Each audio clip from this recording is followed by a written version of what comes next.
कोल्हापूर जिल्ह्याच्या हिरव्यागार निसर्गाची साक्ष असलेल्या गगनबावड्यास म्हणजे हा कोल्हापूर जिल्ह्यातील एक तालुका राज्य सरकारने एक संरक्षित गड म्हणजे स्मारक अशा अर्थानं त्याची त्या अर्थानं नोंद केलेली आहे, जेणेकरून पर्यटन, त्याचं संवर्धन, त्याचं जतन याला राज्य शासनाचा आता हातभार लागणार आहे. तर हा बावडा गगनबावडा म्हणजे फक्त एक गड नव्हे, एक जंगल नव्हे किंवा एक छोटं गाव नव्हे, तर एक संस्थानिकांचं म्हणजे एक जागीरदार बावडेकर जागीरदारांनी या गडाची देखभाल त्यांच्याकडे होती. तर या बावडेकर जागीरदारीचे पंत अमात्य हुकमत पनाह यांच्यापासून ते आत्तापर्यंतची ही जवळजवळ 13वी पिढी आता आहे.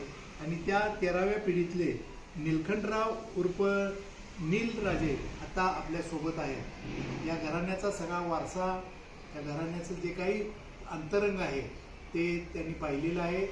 या घराण्यातलाच एक आता आपल्याला म्हणजे त्या वारसाचाच एक घटक या निमित्तानं आपल्याला संभाषण करण्यासाठी किंवा संवाद करण्यासाठी लागलेले आहे. इतिहास जागीरदार म्हणजे हे केवळ पद म्हणून नव्हे, तर या पदाच्या सहाय्यानं आपल्या रयतेसाठी काय काय करता येतं हे रामचंद्र पंत अमात्यापासून त्या अगदी अलीकडच्या काळापर्यंत त्यांनी सगळ्या परिवारानं करून दाखवलेलं आहे.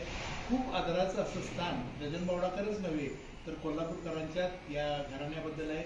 अलीकडच्या काळात या घराण्याची झालेली ओळख म्हणजे माईसाहेब बावडेकर शाळा, म्हणजे याच घराण्यातील माईसाहेब बावडेकरांनी अगदी म्हणजे म्हणायला हरकत नाही, कोल्हापूर जिल्ह्यातलीच नव्हे तर महाराष्ट्रातली एक वेगळी अशी आदर्श बालवाडी त्यांनी निर्माण केली. आणि आज सर्वात म्हणजे त्याची परंपरा, अतिशय चांगली परंपरा असलेली शाळा म्हणून बावडेकर विद्यालय ओळखलं जातं. त्याच परिवारातील नीलकंठरावांनी उर्फ नीलराजेंनी या आपल्या सगळ्या पाठीमागे बघितल्यानंतर त्यांनी जे आत्ता बोलतील ते म्हणजे एक शब्द त्यातला कोल्हापूरकरांच्यासाठी अगदी मोलाचा असेल.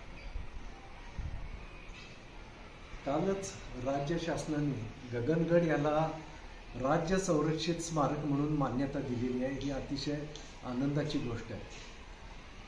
भोजराजाच्या काळानंतर बऱ्याचशा वर्षानंतर ज्यावेळी मराठा साम्राज्याकडं हा कोल्हापूरचा भाग आला त्यावेळी पंत अमात्य बावडेकर घराण्याकडं गगनबावडा जागीर आहे. या जागिरीतला महत्त्वाचा गड म्हणून गगनगड याचे नाव प्रामुख्याने घेतले पाहिजे. तशी जागीर ही साधारण 450 चौरस किलोमीटरची जागीर होती. यात कोल्हापूर म्हणजे वर कोकण आणि खालचा कोकणातला बराचसा भाग यात समाविष्ट होता. त्यातला कोकणात एक कोकणाकडे लक्ष ठेवण्यासाठी एक महत्त्वाचा गड म्हणून गगनगड हा पंत अमात्य बावडेकर घराण्याकडे साधारण 325 वर्ष हा गड त्यांच्या ताब्यात होता. आणि गगनबावडा हे जागिरीचं ठिकाण असल्यामुळे आणि हा सगळ्यात जवळचा गड असल्यामुळे बरेचसे उत्सव, महत्त्वाची लष्करी ठाणी, काही लढाया या गगनगडावर झालेल्या आहेत. आणि यामुळं याला ऐतिहासिक महत्त्व फार मोठं आहे.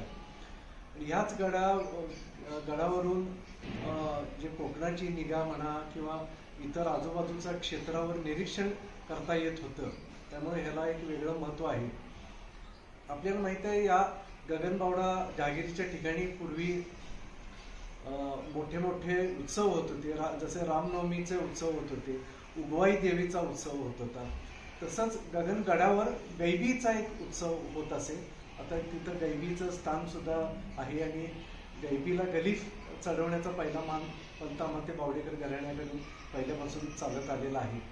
असं एक महत्त्वाचं हे ठिकाण आहे.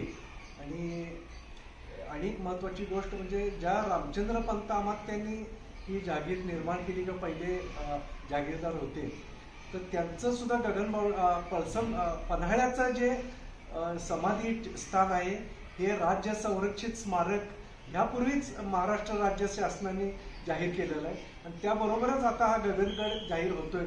हा अतिशय चांगली आणि आनंदाची गोष्ट आहे. आणि ह्यामुळं आता ते राज्य संरक्षित स्मारक झाल्यामुळं याची यापुढं जपणूक आणि निगा राखण्यास मदत होईल असा निश्चित मला विश्वास वाटतो.